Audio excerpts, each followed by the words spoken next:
And then there's stage 3 of alcohol use disorder. And this is where the stage 1, the experimental stage, trying different things, has turned into stage 2, which has become basically creating a habit of drinking on a consistent basis and maybe binge drinking, to stage 3.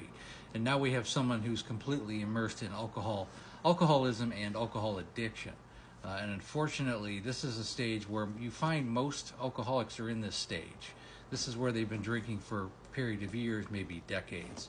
And there's different levels to stage 3. Sometimes in the later stages 3, there's not much variation between stage 3 and 4. That's when someone really, their whole life revolves around alcoholism, getting it, drinking it, consuming it, and recovering from it. Stage 3 is not a place you want to be in. And unfortunately, so many people go through this stage. It's very difficult on families. Relationships begin to fail. There's health issues certainly that take place. Financial issues, productivity issues, and quite often legal issues. So let's delve into this a little bit further. Stage 3, and really the saddest part, is that the person really becomes, they lose themselves. They lose who they once were.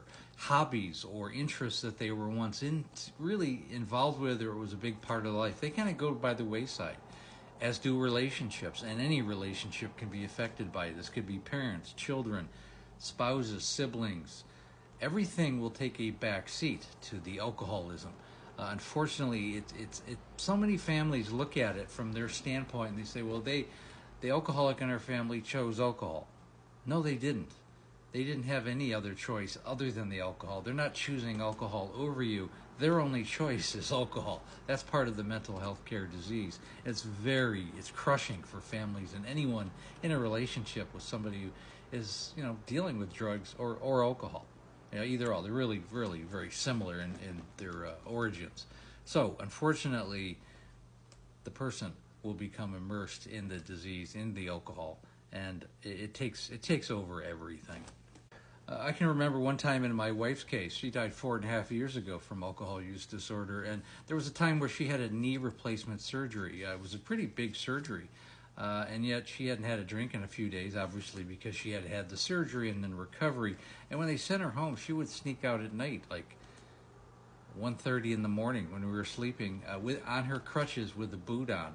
She would, with her crutches, walk down the end of the street, pick up an Uber. She called an Uber, go to the local CVS before they closed at, 2 o'clock in the morning, get her beer or wine or whatever she was drinking from the Uber driver, come home and hide it in the house, and she would have her alcohol for the day. She would go to that extent on crutches after major surgery.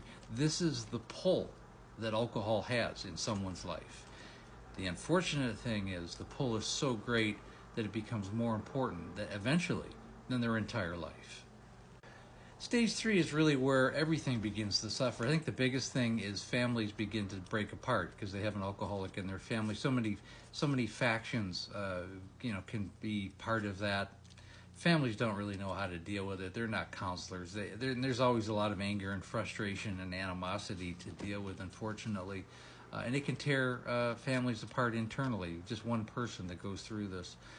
Because there's often so much effort to try and save that person, and so much of the time all that effort goes for naught, because effort going towards helping the alcoholic in your family really can become nothing more than an enabling factor and a safety net, which is really, in a lot of cases, the last thing that the alcoholic needs. Sometimes that alcoholic needs tough love as a family member. That's one of the things I really teach. Now, there's a time for empathy and there's a time for tough love. But the first thing that the alcoholic has to understand, if they have any hope at all, and this is kind of the gist of this video, is that it has to come from them. They have to want to get better. And that's why we talk about rock bottom so often, because forcing somebody to do something is never going to work. The person can always fake it or just not be truthful even in their recovery, but when it's genuinely coming from them, they have a chance at surviving. In stage 3, that's really that's the hard playing ground. That's where most alcoholics find themselves. And I hope this video has been helpful, really bringing out and understanding this very difficult and emotionally draining phase of alcohol. And again, when you're ready to work with me, I've helped thousands of families and the alcoholics. I like to bring them all together. It's a very unique strategy because it's a family disease. It needs to be solved with the family in mind. Every case is different, but I like to work with families and alcoholics, obviously. And if you would click on the link above, go to the link tree, schedule a Calendly call. The Zoom call takes about 45 minutes to an hour. We do a deep dive and we go over the program. Want to make sure you're a good fit. Again, thanks for listening. Please like, share, and comment. We also have the Facebook group. There's an alcoholic in the family, very good support group. And again, I go live every night, Monday through Friday, right around 6 o'clock Pacific Standard Time, 9 o'clock Eastern Standard Time. And again, thanks for listening.